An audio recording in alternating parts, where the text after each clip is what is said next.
The federal government today unveiled a 7-year plan to improve the lives of autistic Australians through its very first National Autism Strategy.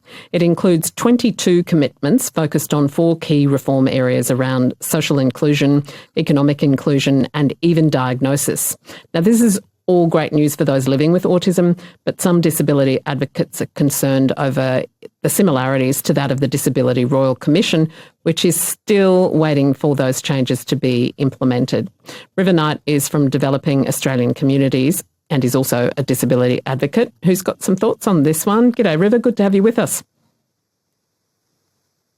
Hi, thanks, Annie. Look, a very interesting piece of work that's come out today, and as a man with autism myself, very interested to see what was in it. Did you see this announcement coming, by the way?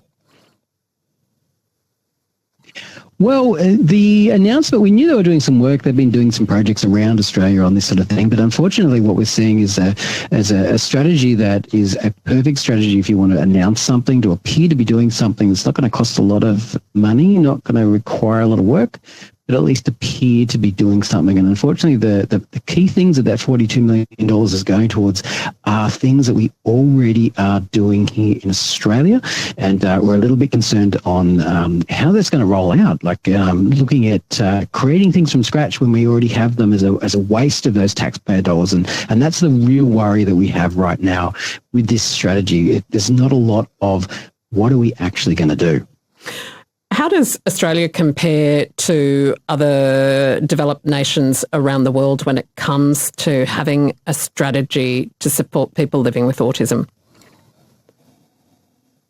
Well, the UK is probably one of the big leaders, I think, in terms of, services coordinated together, building on the work that's been done. In Australia, we seem to keep coming up with wanting to reinvent the wheel instead of using that literature. So, looking at the autism strategy, we've got things like, 4 main things where we're looking at encouraging Australians to be nicer and more inclusive, which is lovely, but I guess that's a PR program, which is going to be ads-based. We're looking at spaces that are sensory friendly, which is a real tricky one. There was a great discussion on ABC giving the example of having a hospital waiting room with an attached sensory friendly area. And to be perfectly honest, if I go to an emergency department, I want more nurses and doctors.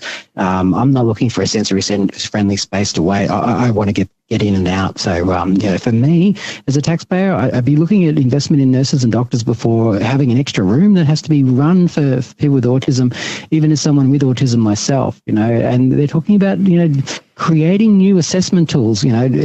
These people obviously have never been to university. It takes decades of academic clinical research to come up with good assessment tools. They exist. We've done the work. But they're all out there. The Griffith University Centre for Excellence in Autism will be rolling over, looking at this going, what do you think we do all day, every day? And you're going to invest in creating new things. And then, of course, there's talk about $12 million to give to a body, whoever that body's going to be, to translate autism-related research into evidence-based things for service providers. If anybody in Australia wants any information translating research into evidence-based practice for service providers, they can contact any of those peak bodies. Autism Queensland has tons of it. They will flick you PowerPoint presentations for any sector in Australia. So I guess for me, it's a lovely idea, but I'm not really sure how it's going to really help families who have a child diagnosed with autism, who turn around and say, so what do I do? Where do I get help? How does the strategy announced today outline how people with autism will actually go about accessing services? I mean, you've said it doesn't really do that, but I'm wondering how it fits in with the recent changes to the NDIS, for example. Well, it actually doesn't have anything in there about services.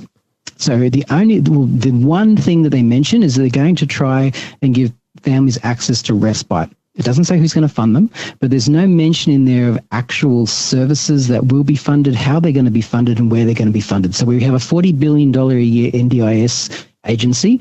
The majority of people on NDIS have ASD as a diagnosis.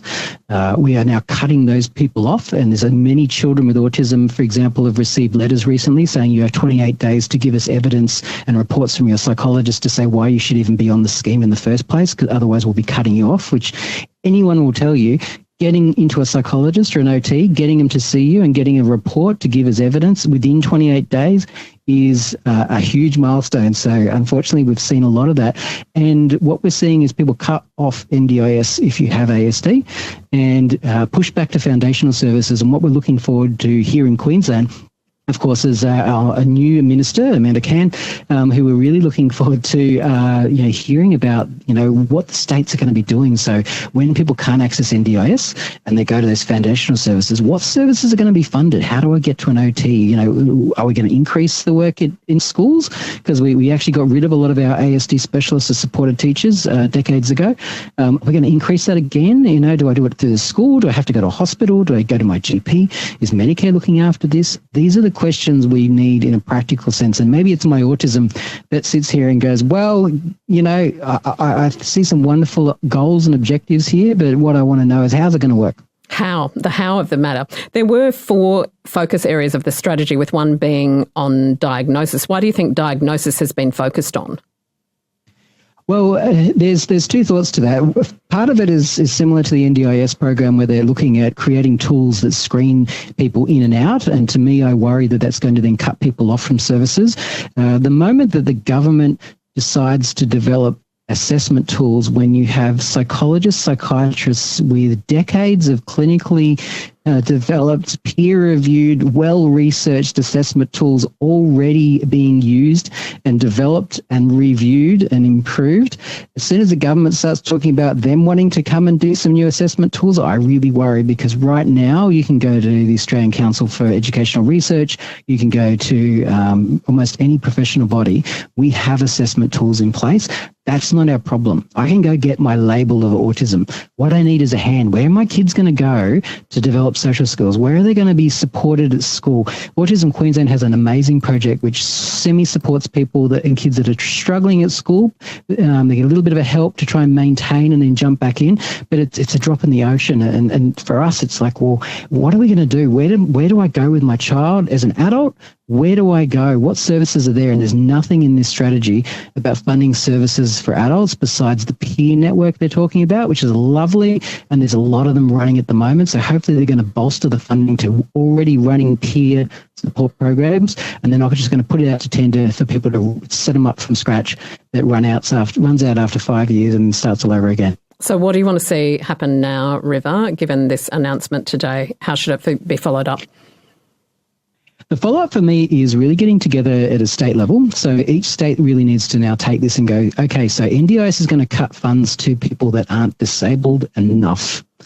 They're going to come back to the state level. How is it going to work within the states? We need to now look at a state-based strategy. Is how is the Education Department going to talk to Department of Communities, Disability Services, Mental Health, Department of Health, Corrections, Youth Justice, Child Safety, all of those programs that are really important that need to work together to support people and to get things moving. How is that going to work? So for me, I think the next step is to us to all to get together at different state levels to work out how this is going to improve and how it works. And that's an event that I'm looking at creating very shortly this year. But I think that's our next step. It's just going, well, how is it going to work? Because the strategy doesn't have anything in it that we don't already have. River Knight, good to speak with you as always. Thank you. Thank you so much. River Knight is from Developing Australian Communities, is a disability advocate, lives with autism, as you heard there, breaking down today's National Autism Strategy announcement. It just sounds from what he's saying that there's some pretty big motherhood statements in there with not a lot of detail. At ABC Radio Queensland, Annie Gaffney's my name. A few texts coming in relation to the National Autism Strategy, including from Dave, who says, in Toowoomba, who says, people on the autism spectrum face by far the worst kind of discrimination by employers. I was unemployed for a long time before I decided to become an entrepreneur and start my own small business. Another of our listeners says, surprise, surprise, some educated idiot reinventing the wheel. It does often sound like, I'm not an expert on autism strategies or funding by a long shot, but it just does sound like, from what River was saying, that we've got everything we need to know when it comes to how to support people living with autism. Or there's some big grand statements here and there's some money that goes with it, but it's all about stuff that we already do and know. So why are we doing it, I guess, is the question that he was asking. There's some practical applications that need to be sorted out for people who get an autism diagnosis for their child or for themselves. And that needs to happen first.